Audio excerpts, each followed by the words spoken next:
what player or players, and we know it's going to be a collective thing, but what Of player or course. players are going to have to step up in Jalen Brunson's absence? And can the Knicks hold their ground? They're currently at the 3 seed Yeah. with, again, a month and a half or so left in the regular season. I want to get your thoughts first on that. So I do think they'll hold their spot. Their spot. I'll start, from how you ended. I do think they'll be able to hold their spot, just where they are in the standings. I couldn't. I wouldn't think that Detroit or Milwaukee or Indiana is going to make the jump that they would have to. I mean, they're like 4 or 5 games back right now, and Yep. I don't think that they're going to fall off that hard. I think it's going to be a lot tougher without Brunson to string together like long stretches of wins. They're going to have their down nights because they don't have. I mean, he was trending on being literally the clutch player of the year. He was Yeah. like, in the one or two conversation, his numbers, supported that argument. So it's gonna be obviously the person who's gonna have to pick it up is Carl Anthony Towns, right? Sure. He's the one that they gave up so much of what would have helped in this situation to get him. So he's the one you got to look to really improve, or not improve his play, but at least keep it steady, right? He's averaging through about 25 points over 10 and 13 boards this year. I mean, he's having a huge season, so he needs to keep doing what he's doing. He can't have those down nights where he's got 12 and 10. Every night's got to be 22, 24, and 10, for them to stay in this thing. And then, but the real guy, Tibbs called his number the other night. We heard the double bang. He hit a huge game winner in overtime against Portland. Mikal Bridges, man, they gave up also a lot to get him. And I Yep. mean, when Brunson's there, obviously the touches for him aren't as much. He's getting the ball in his hands more with the opportunities to put it on the floor and create and get to his spots now. So he's got to cash in on those opportunities, man. Uh, He's averaging 17 points per game this year. I mean, that's not bad, right? That's not bad, No, but he's what good. He's been very good. he's been good, and he's been. I can't say enough about what he's been on defense. I think everybody's a little hard on him, as far as like the Knicks the Knicks fans, and even some of the experts and broadcasters and columnists and anybody who has an opinion on him. I think they've been a little hard on him. I think that he's been in some tough matchups.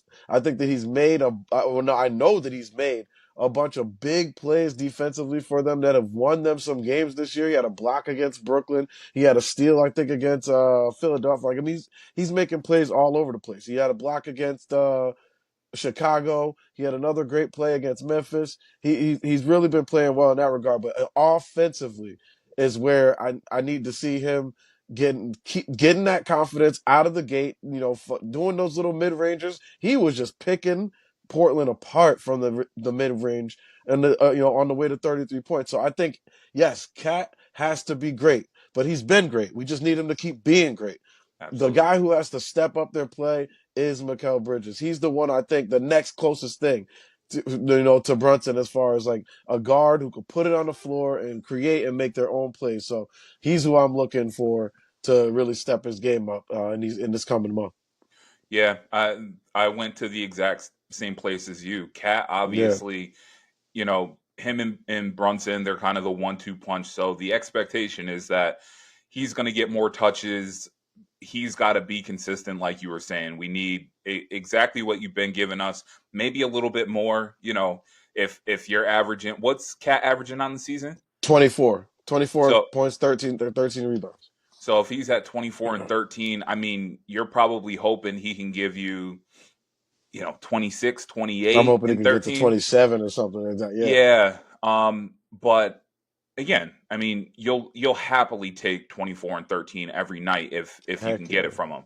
absolutely. Um, but Mikal Bridges, absolutely, absolutely. And the funny thing about that, so I know they had the big win in overtime against Portland, and right before that game, there was like a little dissension because Mikal Bridges was talking about how Yeah, he had gone to Tibbs and he's like, "Hey, like I'm logging a lot of minutes."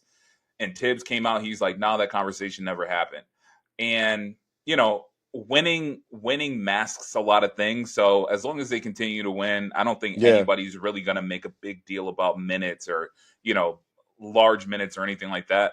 But is that for a team that relies so heavily on its 5 man, 6 man, maybe 7 man rotation? Yeah, he's at like Are 7 guys right now.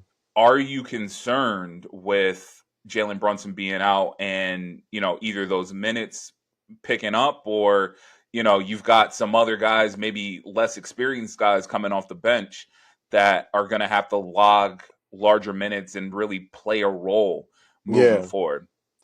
When it comes to the minutes, a part of me agrees with Mikal, part of me agrees with Tibbs. I think the matchups that they've had have dictated the minutes that those guys, OG and Bridges and Hart, have played. They're wing guys, and this is what Tibbs was saying. Like it's a league. The league is built on wings. Like everybody's best Absolutely. player are wings. These are our primary defenders: Hart, Bridges, and Anunoby. So yeah, they're the three guys in the tops in minutes played. So that because the other team's guy is up there in those minutes played as well. So they're just mirroring those players on the court. So their numbers are up there, and that I can understand with. But also I also for this situation, like luckily Jalen Brunson's replacement, Deuce McBride, he is a part of that 7 man rotation, so he does log minutes, so he does have that experience. But my worry is what happens if Cat, who's already got like a thumb that's going to need to be repaired in the offseason, what happens if something else happens to him and he can't?